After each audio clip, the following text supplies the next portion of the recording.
السلام علیکم ورحمۃ اللہ وبرکاتہ۔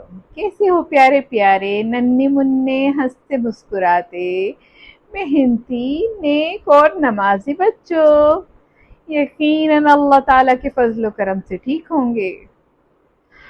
آج کے دن سعودی عرب اور شاید بہت سے مسلم کنٹریز میں عید ہو، تو ان سب بچوں کو عید مبارک۔ آج کی کہانی ہے اللہ تعالیٰ پر بھروسہ۔ ایک شہر میں حاتم اس میں رہا کرتے تھے۔ اللہ تعالیٰ نے خوب اولاد سے نوازا تھا، لیکن تھے بالکل کنگال۔ کھانے پینے میں بھی بہت تنگی تھی، لیکن اللہ تعالیٰ پر بھروسہ ان کا بہت تھا اور بہت ہی نیک آدمی تھے۔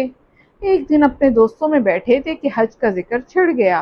حاتم اس کے جذبہ ایمان کی جوش مارتی موجوں نے دل کو بے قرار کر دیا۔ اس سال تو دیار حبیب کا شہر حضرت محمد صلی اللہ علیہ وسلم کی زیارت کا شرف حاصل کرنا چاہیے۔ وہاں سے گھر آئے، اپنے بچوں سے مشورہ کیا اور کہا، اگر تم اجازت دو تو تمہارا کیا نقصان ہے؟ میں اس سال حج کر آؤں گا اور تمہارے لیے دعائیں بھی کروں گا۔ حاتم کی بیوی اور بچے فوراً بول اٹھے، گھر میں کھانے پینے کو کچھ نہیں، فاقوں پر فاقے چل رہے ہیں اور آپ کو حج کی سوچی ہے؟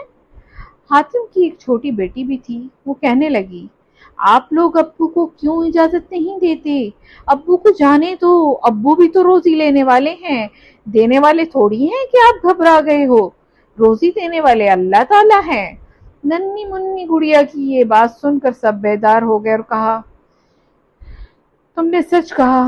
پھر بچوں نے کہا، ابا حضور آپ جانا چاہیں تو جا سکتے ہیں۔ جب لوگوں کو سفر حج کا علم ہوا تو پڑوسی اور دوسرے دوست احباب سارے ہی برہم ہوئے کہ اس حالت میں حج کو گئے، گھر والوں پر فاقے اور خود حج کو چل دیے، میاں تم نے کیوں اجازت دی؟ یہ باتیں سن کر گھر والے بھی اجازت دینے پر پیشمان ہونے لگے۔ سب کی ڈانٹ ٹپٹ ننھی گڑیا کو سننی پڑی کہ اگر یہ خاموش رہتی تو ہم اجازت نہ دیتے۔ ننھی گڑیا نے اپنے ننھے ہاتھوں کو آسمان کی طرف بلند کیا اور بے بسی کے عالم میں بے بسوں کے پناہ دینے والی ذات کو پکارا، اے اللہ، اے میرے مولا، اے میرے آقا، حاجیوں کو بخیر عافیت واپس اپنے گھروں کو لوٹا۔ اے اللہ، مجھے یقین ہے کہ تو ان کو ضائع نہ کرے گا، بس اے اللہ تو ان کو ناکام نہ کر اور مجھے ان کے سامنے شرمندہ بھی نہ فرما۔ چند ہی روز کے بعد ایک دن اس شہر کا امیر جو گورنر تھا شکار کو نکلا۔ اس کے ساتھ اس کے وزراء اور فوجی دستہ بھی تھا۔ واپس آتے ہوئے امیر اپنی جماعت سے بچھڑ گیا، چلتے چلتے شہر پہنچا۔ پیاس نے بھی بہت ستایا ہوا تھا۔ جس گھر کے سامنے اس نے اپنے سواری کو روکا وہ حاتم کا گھر تھا۔ امیر نے دروازہ بجایا اور کہا، تمہارے شہر کا امیر تمہارے دروازے پر پیاسا کھڑا ہے، پانی پلا دو۔ حاتم کی بیوی نے جب سنا تو کہنے لگی، واہ مولا، تیری بھی عجیب شان ہے، ہم نے بھی بھوکے رات گزاری اور شہر کا امیر ہمارے در کا سوالی۔ پھر اس نے ایک اچھے سے کٹورے میں پانی دیا اور ساتھ ہی ساتھ معذرت بھی کی، یہ ہماری امیر کے شان کے مناسب نہیں۔ امیر نے پانی پیا، لیکن پانی کی مٹھاس اور شیرینی محسوس کر کے امیر نے کہا، یقیناً کسی بڑے عہدیدار کا گھر ہے۔ انہوں نے کہا، نہیں نہیں، یہ تو اللہ کے ایک نیک بندے اور غریب بندے کا گھر ہے جس کا نام حاتم اسم ہے۔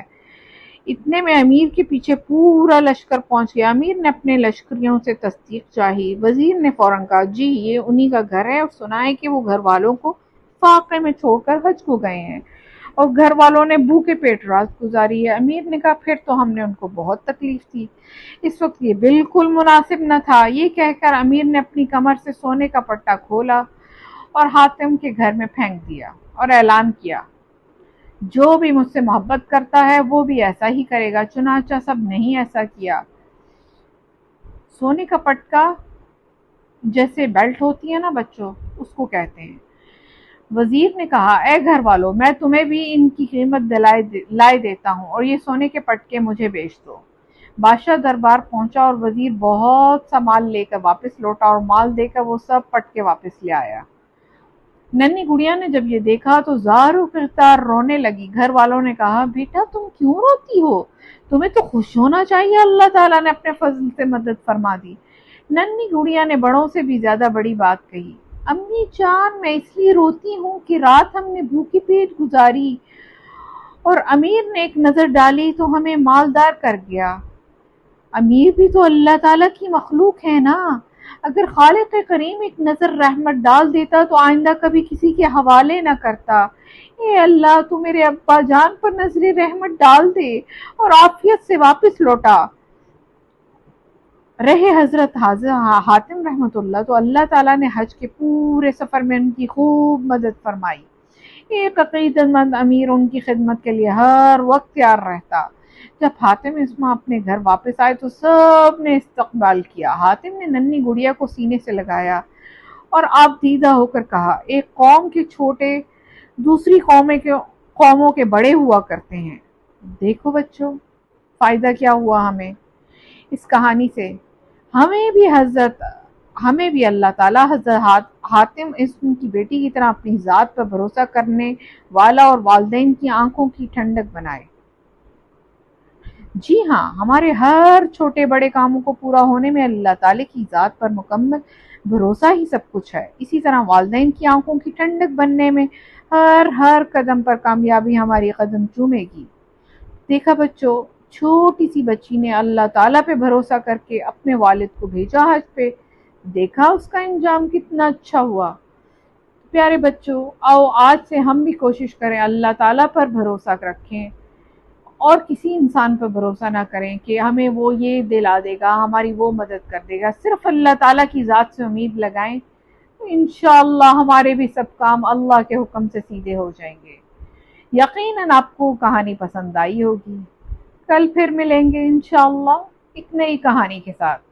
السلام علیکم ورحمۃ اللہ وبرکاتہ۔